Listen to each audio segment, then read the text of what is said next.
What's good, everybody? It's Big Game James, man. I'm back in the building. And great victory last night against them Seahawks. I said it would be that type of game. We did our show, me and Mike White. I said Seattle was the game I circled because I said they were going to give us problems. I said when we did our show, we could blow them out, which we could have.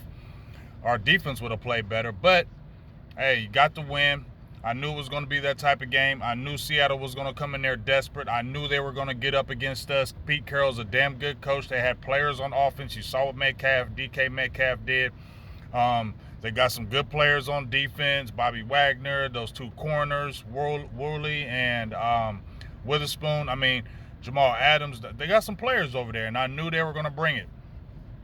But Cowboys win 41-35. Great win because it was a winning team.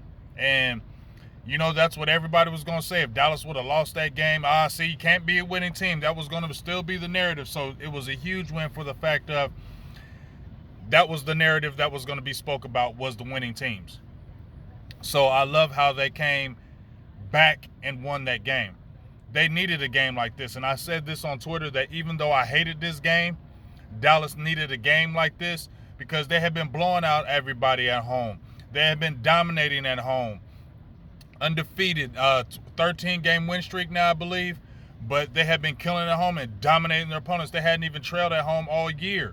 So to have a game like that at home where you were stressed, where your defense didn't play the greatest, where you had a lot of penalties, you had a lot of things going against you in that game, clock management, suspect calls, even at the end of the game.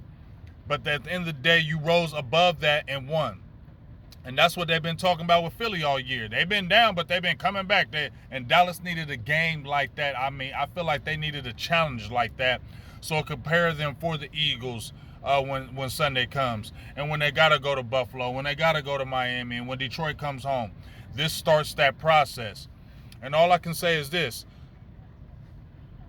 Dak Prescott is playing totally different. Like, once again, I've never seen Dak play like this. The way he's playing, 21 touchdowns in 7 games. Dude is averaging 3 touchdowns a game in the last 7 games. Crazy.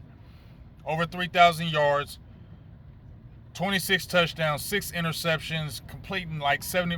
The man is, I haven't seen him play like this, and I can't, like, ever since San Francisco, where I was pissed off, Dallas been 6-1.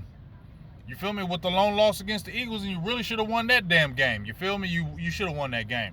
But you got them coming back to your house next week, and you can go ahead and right the ship and get them boys back. Put them in that L column. We'll see if these Niners can beat them. But, I'm not really putting the weight into that. Dallas got to control what they can control. They can't worry about what other teams can do. They got to control what they got to control. But I can't say enough about Dak Prescott, man. Like, I said you peaked. I was wrong. Totally wrong. And maybe it was because of the coaching. You had Kellen Moore. But Mike McCarthy, even though he was goofy in this game, but he needed a game like this because me and Mike White was talking. He was like, I need to see, Mike said it himself, I need to see when everything is bad, when it's going down and when it's a tight game, you come through. And this was a game, Mike. This is for you, big dog. This was a game for you with Mike McCarthy because you was like, I need to see him in a game where it's close and it's tight and you don't choke it. Well, here was one. Here was one right here. So even though Mike McCarthy was goofy, this is why I like him.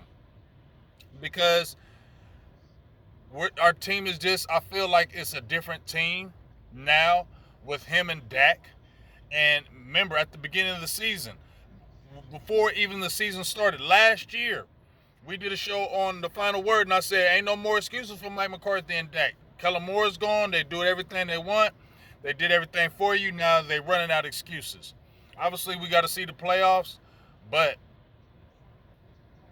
you see the difference. Leading the league in scoring still, you still dropped 41 points. You feel me? You're averaging damn near 40 a game at home. Shout out to Jake Ferguson. That was my pet cat at the Senior Bowl. I mocked him like 3 times. Once I saw him at the Senior Bowl, I said Cowboys need to go get him because he fits the Cowboys mold. But he was more athletic than people gave him credit for. So Jake Ferguson was my guy from day one. And you see, he is a huge factor. He is becoming one of the top tight ends in the league. That's why I posed the question like 2 days ago. Is he a top tight? He's a top 10 tight end. That's why I took him over Dallas Goedert, Joe Castro. He's better than Dallas Goedert. Now, I'm taking him. Yes, he is. Yes, he is. Shout out to Deron Bland, still fighting. He got another interception, 8 interceptions. Still fighting. He got turned up a little bit, but he still fought. Shout out to Jordan Lewis. He got turned up a little bit early, but he came with 2 huge plays at the end. 2 huge plays at the end. And I had to give him props because I didn't know how serious that foot injury was until I read his story. So I had to, chill out a little bit and say, man, you came back from a career-threatening injury to be playing like this. So, and hey, I made some tweets. Hey, it's all fun and games, Cowboys players. Don't get mad at me because I be tweeting. Hey, don't get in your feelings because somebody said something about you. I'm just having fun. Don't get mad at yourself, but I'm still going to be tweeting about it. I ain't going to be disrespectful, but y'all, Cowboys players watch Twitter. Facts. They watch everything we say. Facts. That just goes to show the Cowboys community, Cowboys content creators got power. Because you got all these Cowboys players watching Twitter. You got all these Cowboys players watching our Twitter now and seeing what we saying. And they jumping in it. They watching. And I love that because that shows the power of the community that was built in YouTube and social media because that was never like that before. But a lot of us content creators kicked in doors and now we right there with them because whenever we say something, they are watching. They are listening. They are looking. And I like that part of it. I like that part of it because that says we have power in this community. So I do like that. But I ain't going to hold y'all long. Cowboys win. Huge victory. A step closer. I'm not caring about the MVP, but that's a step closer to an MVP for Dak Prescott. I said, and Boss retweeted it, if he goes through this gauntlet of winning teams and wins, I don't know how he's not the MVP of the league this year. If Dak Prescott goes undefeated, if he beats Philly, he beats Buffalo at Buffalo, Miami at Miami, and Detroit in this gauntlet, and they go undefeated, Dak Prescott's MVP in the NFL. And he's still playing the way he's playing on this level. Dak Prescott is the MVP.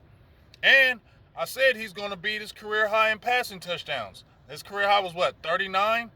37, 39? He's already got 26. He's beating that. He's still got 5 games left. He's beating that. He's setting career highs in his touchdowns. He's beating that. He's playing on a whole different level. Now, I ain't going back and just be apologizing to Cowboys players all like that. You feel me? Because, it could be a slip up one week. It could be a great week, and it's no disrespect. But Dak Prescott, yeah. I'm going to say sorry for thought you peaked. I thought you had reached your highest level of play. I thought you reached your highest level of play. And obviously you have not. You took it to a whole different level. I have confidence that you're going to take it down the field like I was saying, is this the same Dak? And I said that early in the year. But it was always there, I guess. And they just righted the ship. And I don't know what really to say. I've not seen Dak play like this and it's leaving me speechless. I'm keeping it real. And I said, Cowboys are going to get to the Super Bowl because of Dak Prescott. Not because of this defense, not because of the special teams. Coaching is going to matter, but Dak is putting the team on his back. Dak is putting the team on his back. For real now. And is running this. He is really, really running this. Throwing, running, everything. Cowboys get to the Super Bowl, it's because of Dak Prescott this year. Period. Point blank. Big Game James. I'm out. Peace.